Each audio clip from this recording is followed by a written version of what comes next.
नोएडा के sector 93A में स्थित 32 मंजिला और 102 मीटर ऊंचे ट्विन टावर को आज जमींदोज किया जा रहा है। साथ में 29 मंजिला और करीब 95 मीटर की ऊंचाई वाले एपेक्स टावर को भी ध्वस्त किया जा रहा है। आपको बता दें, ये बिल्डिंग्स नोएडा और साथ में सटे हुए भारत की राजधानी दिल्ली की सबसे बड़ी ऊंची इमारत हैं और आज जो ध्वस्तीकरण का समय रखा गया है वो है दोपहर के 2:30 और इसका जो समय लगेगा ध्वस्तीकरण में लगभग 9 से 12 सेकंड लगेगा।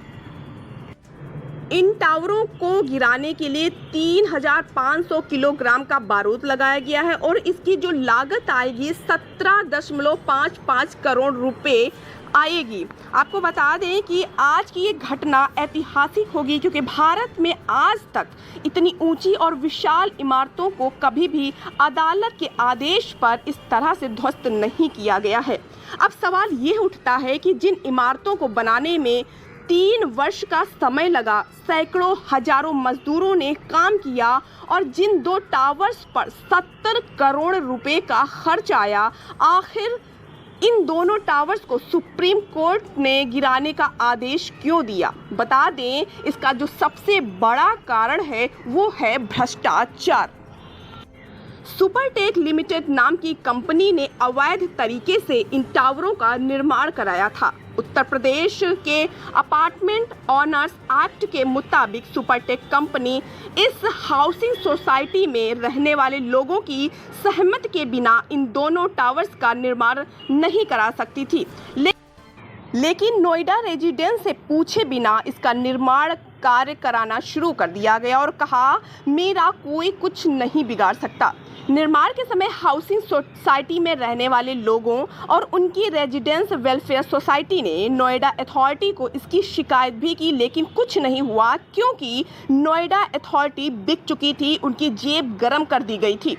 2012 में उत्तर प्रदेश सरकार को भी इसकी शिकायत की गई, लेकिन वहां भी इसकी कोई सुनवाई नहीं हुई। पर दोनों जगह सुनवाई ना होने के बाद लोगों ने इलाहाबाद हाई कोर्ट का दरवाज़ा खटखटाया और इलाहाबाद हाई कोर्ट ने इन टावरों को गिराने का फैसला सुनाया। बाद में सुप्रीम कोर्ट में भी ये निर्माण अवैध साबित हुआ, लेकिन तब तक आपको बता दें दोस्तों, जब तक ये मामला सुप्रीम कोर्ट में पहुंचा तब तक सुपरटेक कंपनी और नोएडा अथॉरिटी के भ्रष्ट अधिकारियों की मिलीभगत से इन टावरों का निर्माण कराया जा चुका था। नियमों का जबरदस्त उल्लंघन किया गया। टावर्स के बीच कम से कम 16 मीटर की दूरी होनी चाहिए थी, लेकिन मात्र 8.88 मीटर रखी गई। कंपनी ने मात्र 3 सालों में 915 फ्लैट्स बना दिए, वो भी 7 लाख स्क्वायर फीट में, साथ में 21 दुकानें भी बनवा दी। सुपरटेक बिल्डर्स ने हाई कोर्ट के आदेश का सुप्रीम कोर्ट में चुनौती दी। साथ में बिल्डर्स की तरफ से नामी वकील मुकदमा भी लड़े, लेकिन बायर्स ने हार नहीं मानी और अंत में सुप्रीम कोर्ट ने 2021 में इसे गिराने का आदेश दे दिया। लेकिन कई वजहों से मामला टलता गया, लेकिन आज वो समय आ गया जब इस बिल्डिंग को गिराया जा रहा है। भ्रष्ट और बड़े बिल्डर्स को हराना कोई आसान काम नहीं था, लेकिन इन सोसाइटी वालों ने एक बहुत बड़ा कारनामा किया है जो एक लोगों के लिए सीख भी है।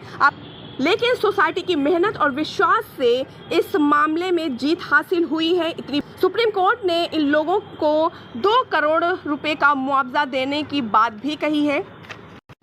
दोस्तों, हमारा देश अवैध निर्माण के मामले में पूरी दुनिया में सबसे आगे है। हमारे देश के सरकारी ज़मीन पर अतिक्रमण करना सबसे आसान है, लेकिन हटाना उतना ही मुश्किल।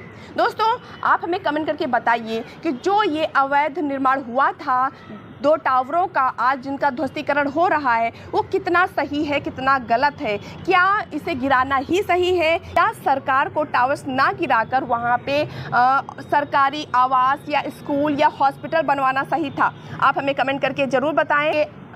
दोस्तों, तब तक के लिए दीजिए इजाज़त। हम मिलेंगे नेक्स्ट वीडियो में एक नई जानकारी के साथ। तब तक आप अपना ख्याल रखिए। नमस्कार।